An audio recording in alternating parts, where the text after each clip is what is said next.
Welcome back to Politico Politica with me, your host, Isabella Akinseye. Now we turn our focus to Project Nigeria, where we ask our guests what their big plans are for the nation. So, what would a new Nigeria look like under your administration? Oh, wow. The new Nigeria would have electricity 24/7. The new Nigeria would have functional educational establishments with state of the art equipment and great teachers. The new Nigeria would make sure that all our workers get their salaries on the 28th of every month.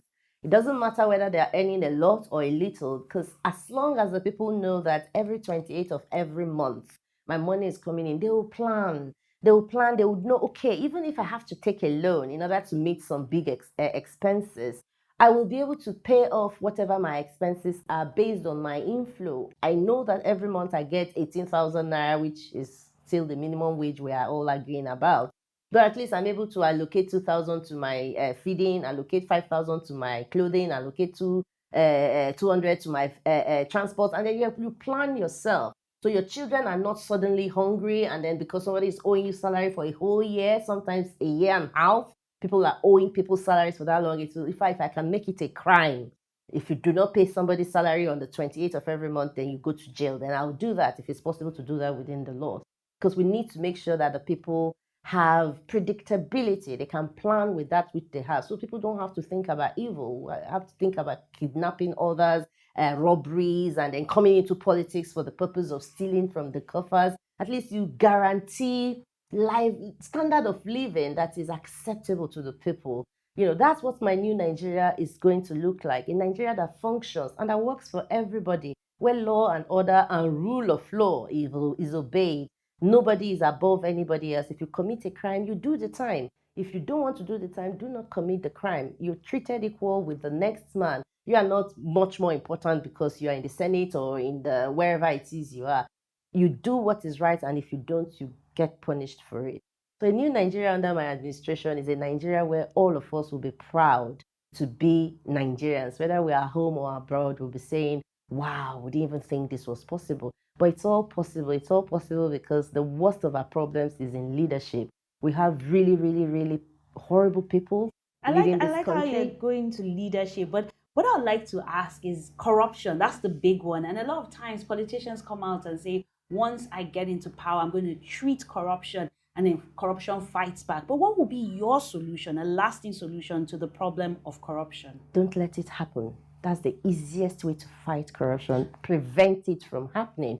And that's actually very easy to do because everybody can police everybody else. Do you understand? You put in surveillance systems everywhere, every office, every public officer is a public officer, and everything is doing in the public eye. Make sure that you have recordings in their offices. Make sure that you follow every transactions they're doing. Set them up. Organize for people to walk into the court and start a court case that looks so serious and so real. But it's only just to see which of the judges would request for bribes to do their jobs. Organize for foreigners to come into this country and negotiate deals with all these governors and all these ministers and whatever they are. Expose them. Make sure the entire country is seeing what they are doing wrong while you are punishing them or removing them from office. Don't make it secret, because if you're making it secret, you're increasing the problem. Put it out there. Allow transparency and accountability to happen, but make sure you are accountable, because if you are making any mistake, they can blackmail you. But if you keep your hands clean, everybody else must keep theirs clean too, because you are ready to get rid of anybody who isn't keeping his or her hands clean. It will be very, very easy to fight corruption in Nigeria by preventing that it happens at all.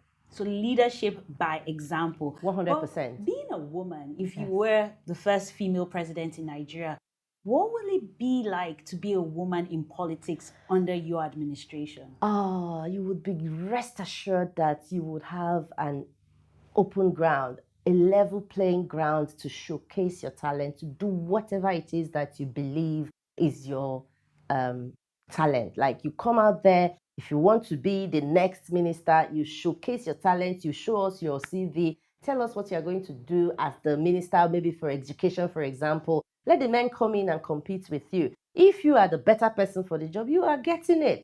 We do our background checks on you. We see that you have lived a clean life. We see that your CV speaks really good language. You come out there, you present yourself, and we can tell that, oh my God, this is an amazing addition to the government. You're coming in. And if we have so many women coming out like that, we are selecting. And if there are more women that really look like they can deliver, then there will be more women in power than there are men. I'm not one of those people that tell you must do 30% or 35%. No, I'm the person that tells you allow everybody to show what they have got and pick the best. If at the end of the day the best is 100% women, then 100% women will come in.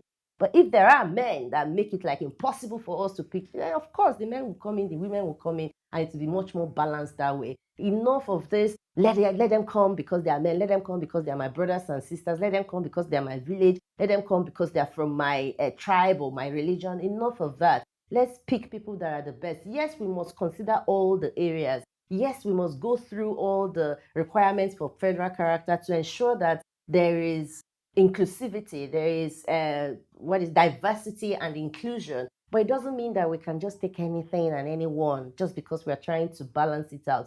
We still must take the best from every region. And that's what my government would definitely guarantee. We're not going to put mediocre people in power because we're trying to balance power out. We can't balance power out with the best of Nigeria. And that's what we're going to be doing. So a government based on meritocracy, Yes. only the best get the jobs, whether they're men or they're women. Your gender doesn't matter at all. Your area of origin matters, so we're going to definitely consider your place of origin. However, it's only in terms of picking the best from that your place of origin, not just picking somebody because he's from Abia or Akwa Ibom or Zamfara or whatever. The best from Zamfara comes. So the place of origin doesn't matter in the grand scheme? It matters. It absolutely matters because you have to balance power out to make sure you are fitting it into the requirements, constitutional requirements of federal character, which is actually equal to So diversity and inclusivity. The quality is not the same throughout the federation. So it will not be the same, but your job is not to pick the best throughout the federation, because if you do that, you may end up having just one tribe or just one religion or just one sex or just, you may have a problem.